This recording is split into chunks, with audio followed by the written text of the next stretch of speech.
Prabowo Gibran optimis menang satu putaran, Anies Cak Imin dan Ganjar Mahfud bakal tumbang? Kurang dari sebulan lagi, tepatnya tanggal 14 Februari tahun 2024, pemilihan presiden, Pilpres 2024 akan digelar. Siapa pengganti Presiden Joko Widodo, Jokowi, dan Wakil Presiden Ma'ruf Amin nantinya akan bergantung pada pilihan rakyat Indonesia. Lantas, bagaimanakah target dari Anies Baswedan Muhaimin Iskandar, Cak Imin, Prabowo Subianto Gibran Rakabuming Raka, dan Ganjar Pranowo Mahfud MD untuk memenangkan Pilpres 2024? Apakah para pasangan calon, paslon, optimis untuk menang satu putaran, atau justru pesimis dan memilih Pilpres 2024 dilaksanakan dua putaran seperti pada Pilpres sebelumnya? Berikut rangkuman tanggapan dari kubu Anies Cak Imin, Prabowo Gibran, dan Ganjar Mahfud terkait pelaksanaan Pilpres 2024 dilakukan satu atau dua putaran.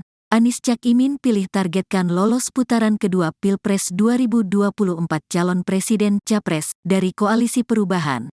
Anies Baswedan punya target sederhana dalam kontestasi Pilpres 2024 mendatang.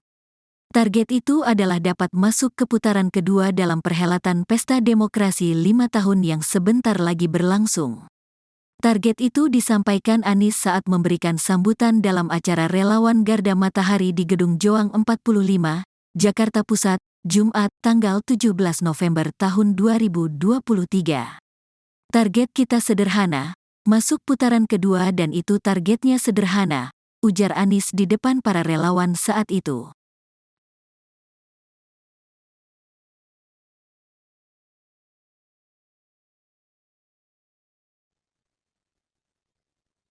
Anda sedang menyaksikan Viral News bersama saya, Siska Mawaski. Belakangan ini tengah berkembang sebuah isu yang menyebut sejumlah menteri di Kabinet Presiden Joko Widodo akan mundur. Kabar ini pun langsung ditanggapi oleh pihak istana. Koordinator Staf Sus Presiden Ari Dwi Payana pada Kamis 18 Januari memastikan seluruh menteri Kabinet Indonesia Maju tetap kompak dan solid dalam membantu Presiden. Ari mengatakan bahwa pihaknya tak ingin memperpanjang isu liar tersebut. Ia juga meminta agar isu ini ditanyakan kepada pihak yang melemparkannya. Adapun sebelumnya, ekonom senior Faisal Basri menyebutkan terdapat sinyal bahwa Sri Mulyani merupakan menteri paling siap untuk meninggalkan pemerintahan Jokowi. Hal ini disampaikan oleh Faisal Basri dalam acara Political Economic Outlook 2024 di Tebet, Jakarta Selatan pada Sabtu 13 Januari. Menurut Faisal, hal tersebut menjadi masuk akal bagi seorang menteri teknokrat yang tidak berkecimpung dalam partai politik, yang menilai seorang teknokrat memiliki nilai etik dan moral yang kuat. Selain Sri Mulyani, Faisal juga menyebut nama menteri lain, yakni Menteri PUPR Basuki Hadi Mulyono.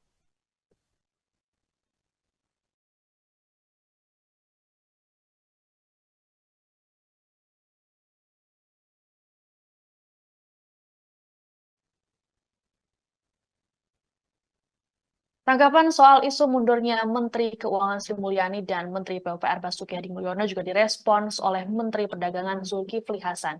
Ditemui di Kompleks Istana Kepresidenan Jakarta Pusat pada Kamis 18 Januari, Zulhas meminta untuk tidak membuat isu liar. Terlebih saat ini menjelang gelaran Pilpres 2024 yang harus dilaksanakan secara kondusif. Zulhas mengatakan pemilu harus dilihat sebagai kompetisi antar saudara untuk tetap merajut demokrasi. Sementara itu, Menko Polhukam Mahfud MD saat dimintai tanggapan mengaku tidak tahu menahu soal isu ini.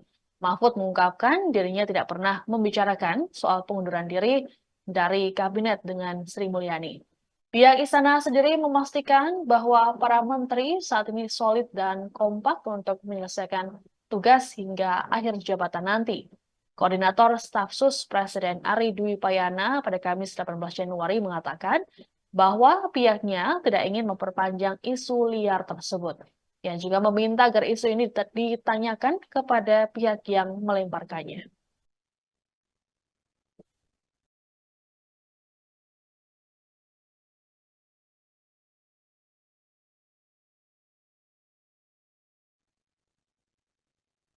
Di tengah isu mundur dari Kabinet Presiden Joko Widodo, Menteri Keuangan Sri Mulyani rupanya masih aktif menjalankan tugasnya.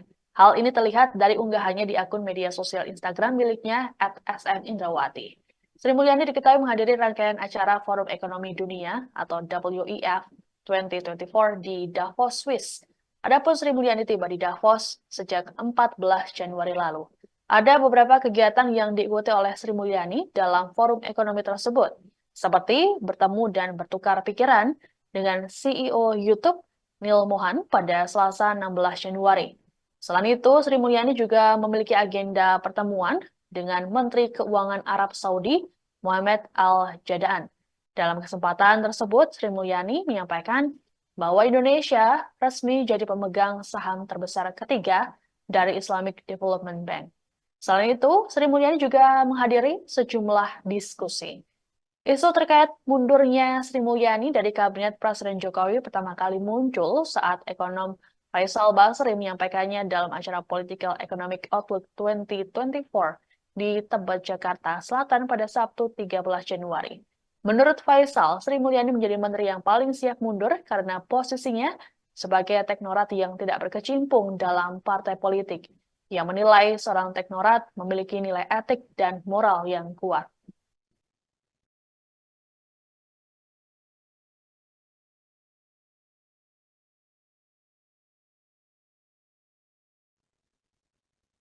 Ekonom senior Faisal Basri angkat bicara mengenai mencuatnya isu Menteri Keuangan Sri Mulyani dan Menteri PUPR Basuki Hadimulyono dari Kabinet Presiden Joko Widodo.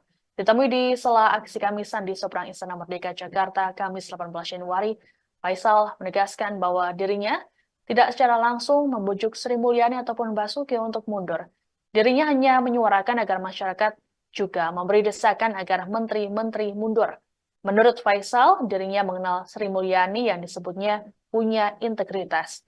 Ia pun yakin 99% Sri Mulyani merasa resah dengan keadaan saat ini. Sehingga Faisal menduga para menteri termasuk Sri Mulyani tengah mengkalkulasikan dampak jika mengundurkan diri. Adapun sejauh ini Faisal mengaku belum mendengar langsung pernyataan mundur dari Sri Mulyani ataupun Basuki. Sebelumnya, seruan agar menteri-menteri mundur disampaikan Faisal Basri menyusul ungkapan kekecewaan terhadap kebijakan pemerintahan Presiden Jokowi yang dianggap tidak netral pada Pilpres 2024. Dalam seruan itu, Faisal menyebut nama Sri Mulyani, Pramono Anung, dan Basuki Hadimulyono. Pihak istana sendiri sudah menampik isu ini dan memastikan para menteri solid dan kompak hingga akhir masa jabatan.